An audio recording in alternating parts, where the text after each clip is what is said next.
Fique agora com Lições Fraternais com Daniel Segredo, mais um programa da Rádio e TV Fraternal.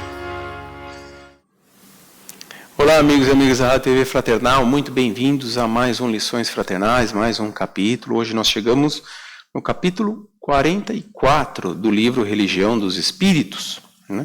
E aí, aquele lembretezinho, deixa seu like, compartilha, não só o Lições Fraternais, mas tantos outros programas, palestras que a Rádio TV Fraternal proporciona. A Rádio TV Fraternal está em todas as mídias sociais, então, algum meio de você escutar, ver a Rádio Fraternal, você vai ter. Então, não tem desculpa mais. Beleza? Estamos combinados?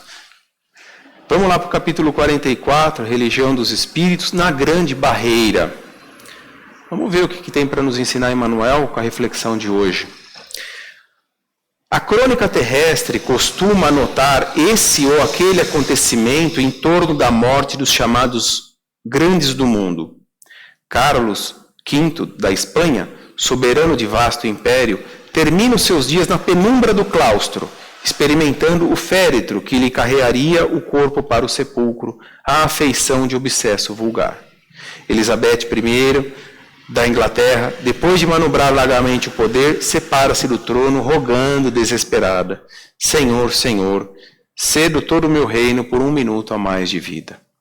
Molière tem entre os próprios restos sentenciados ao abandono.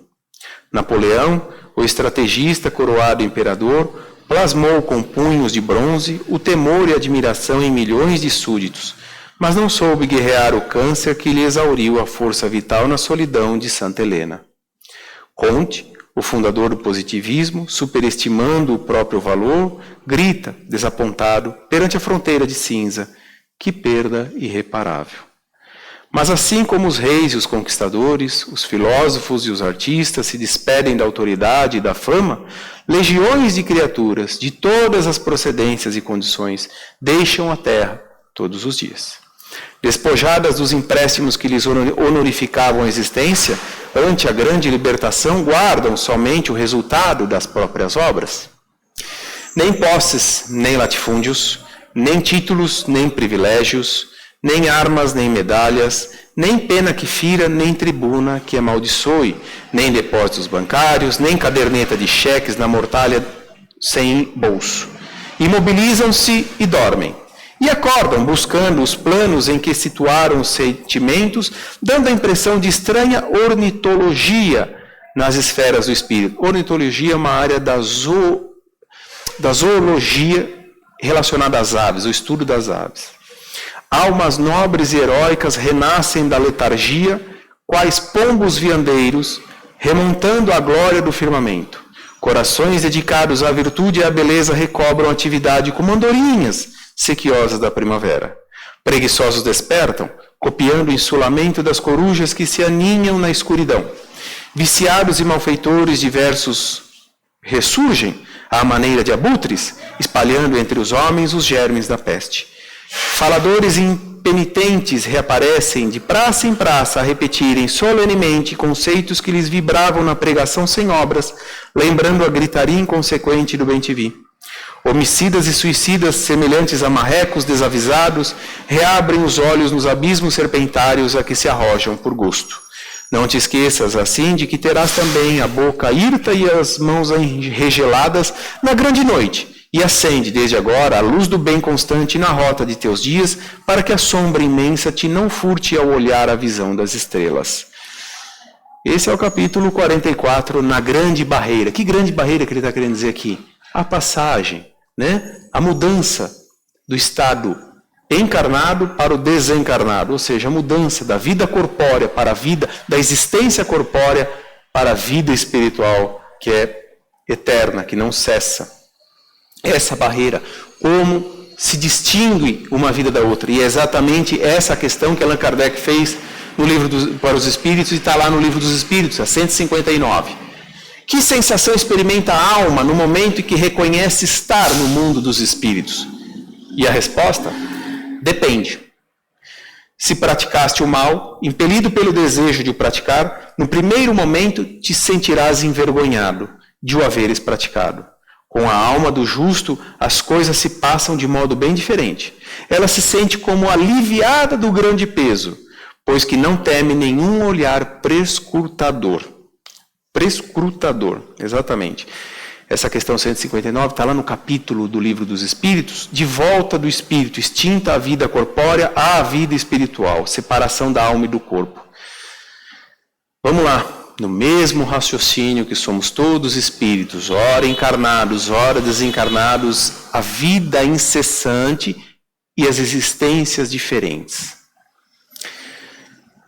Viu os exemplos que Emmanuel nos trouxe, né, de filósofos, de reis, rainhas, enfim, pessoas de nobreza, de conhecimento vasto, mas que não tinha essa percepção de vida futura, de vida incessante, dessas várias existentes numa grandiosa vida, que é perene, que não cessa. E no passado, enquanto encarnados, enquanto nós estamos aqui, o nosso passado é o quê? Escondido, né? Eu não sei o que eu fui em vida passada. E por que isso é escondido? Porque Deus realmente nem tudo quer que nós saibamos. A gente vai ver mais adiante essa lição, isso é muito interessante. Aqui eu só estou dando um spoiler, mas a gente começar a entrar nesse tema. Por que se soubesse do meu passado? Porque poderia afetar a minha conduta. Poderia afetar sim. Nessa encarnação, se eu soubesse o que eu fiz no passado, consequentemente ia interferir na minha conduta, tanto para o bem como para o mal. E esse não é o propósito. É como se não apurássemos o quanto nós evoluímos, se eu soubesse do meu passado. Não ia ter como apurar o quanto eu aprendi e quanto eu estou colocando isso em prática. É como se nós fizéssemos uma prova em consulta. O valor fica diminuído. E esse não é o propósito de Deus. Ele quer que evoluamos. Ele quer que a gente progrida. Então, vem exercitando o quê? O bem, né?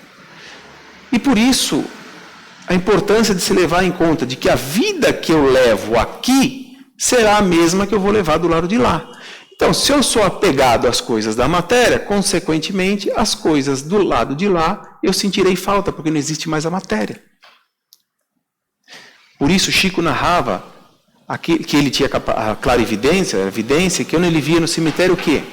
Aquelas pessoas que ficavam no túmulo, ao lado do corpo, em decomposição. Por quê? Apegados à matéria, não se desligavam, não conseguiam, não tinha percepção que eles estavam continuando vivendo, porque para ele o corpo estava ali parado, apodrecendo. E como podia? Não fazia sentido para ele. Desconhecimento, a ignorância no sentido de não saber que a vida continuava. E de se desprender. Aquilo que a gente já sabe, que a gente vem estudando, nós levamos o que somos, o que nós temos, nós deixamos aqui. Então nós seguimos com aquilo que nos enobrece espiritualmente. Aquilo que nos enriquece materialmente, aqui fica. Não vai levar. Então é nisso que ele está falando. Não adianta a gente acreditar, como o Emmanuel também disse, que várias as percepções nossas acerca da morte. Morreu, virou santo. Aquele é ruim, então ele vai para o inferno. O céu e o inferno nós podemos fazer aqui, já no nosso dia a dia. E é isso que eu posso levar para o lado de lá. Se eu faço da minha vida aqui, guerrei o tempo inteiro sem paz, como que eu vou passar para o lado de lá? Aí virou um anjo, aí ganhou asas e foi voar, tocando harpa. Isso é ilusão. Se disser isso, está te iludindo. Foi ruim a vida inteira, vai continuar sendo ruim do lado de lá. Só que o que acontece? Até exaustão. Até não aguentar mais. Olha, para que isso? Ou seja, perceber que tem um caminho para mudar. Mas Deus vai punir, então, deixando ele sofrer. Não, é o livre-arbítrio. Faz o caminho que você quer, está aqui, ele está falando exatamente isso. Riqueza e pobreza são testes de conduta. Ou seja, como será a minha conduta perante essas duas formas? Ora sou rico, ora sou pobre. Como que eu me comporto em cada uma delas? É isso que vai ser testado, a minha conduta. A minha maneira de agir com isso. Por isso a insistência dos ensinos de vida no quê? Na prática do bem. Para que se torne um hábito. E, consequentemente, se tornando hábito, eu vou sabendo lidar com cada situação. Levando os mandamentos de Deus no meu dia a dia, aquilo que Jesus falou em relação aos meus sentimentos, respeitar o outro, não prejudicar ninguém, vai se tornando hábito. Então eu vou ficando leve, como ele disse, na leveza de passar para a vida do lado de lá, tranquilamente, sabendo o quê? Que a vida continua. E aquilo que eu tinha era momentâneo, a posse é efêmera. Agora, a vida continua. E o que eu carreguei para dentro de mim, aquela paz que nós falamos lá na lição 41. Eu tinha aquela paz dentro de mim. Se eu não tinha paz aqui, eu não vou ter paz do lado de lá. Não adianta iludir ninguém. Né? Porque do lado de lá, a minha ficha corrida, né? Vamos dizer assim, o meu currículo é aberto no todo. E aí eu vou ver o quanto eu deixei de fazer, o quanto eu podia ter feito melhor, o que eu fiz de mal. Por isso a gente se sente o quê? Envergonhado. Por isso é a resposta dos espíritos. E a gente não diz que o nosso maior juízo é a nossa consciência? Então a gente já sabe identificar uma falha nossa. Eu já tenho capacidade de identificar quando eu erro, quando eu vou contra a lei divina. E aí o que acontece? Reparar, como a gente viu. Não pagar, reparar. Se eu fiz o mal, vou agora fazer o bem. É assim que eu anulo essas dívidas, como se diz, mas é assim que eu reparo o mal que eu fiz, fazendo o bem. Né? E aí, é o exame de consciência que eu devo fazer agora a qualquer momento. Como o Santo Agostinho nos ensinava, que ele deitava toda noite e fazia o quê? Uma revivência. Ele voltava no seu dia para ver se ele havia prejudicado alguém ao longo do dia. Se ele havia prejudicado, no outro dia ele fazia o quê? De tudo para reparar o mal que ele havia feito. Isso a gente já tem consciência de fazer agora. E a gente sabe onde a gente erra. A gente sabe onde a gente erra. E a gente sabe por que erra também. Tem essa questão. Então, eu vou procurar errar menos. Fazendo assim, uma análise de consciência, análise do meu julgamento, eu vou vendo onde eu errei, onde eu falhei, para fazer diferente, para reparar. E aí o que acontece? Não adianta eu ser perfeito de uma vez. Eu não vou mudar amanhã e vou ser perfeito. Eu acho que não é gradativo. É aos poucos. É como a gente diz. Eu não aprendi a escrever na primeira aula.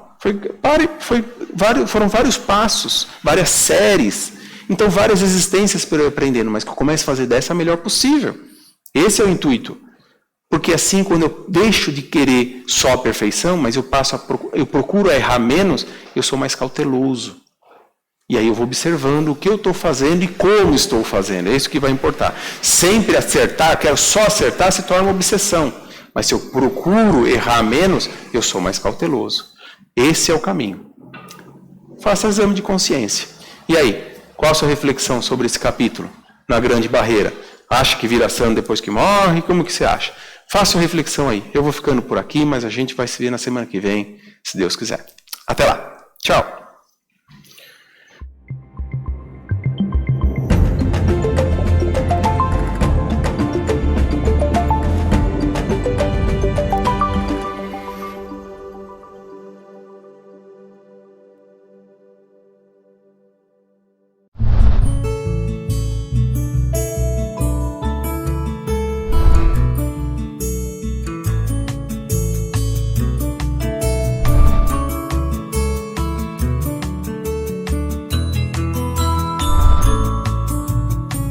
Você assistiu Lições Fraternais com Daniel Segredo, mais um programa da Rádio e TV Fraternal, sempre em sintonia com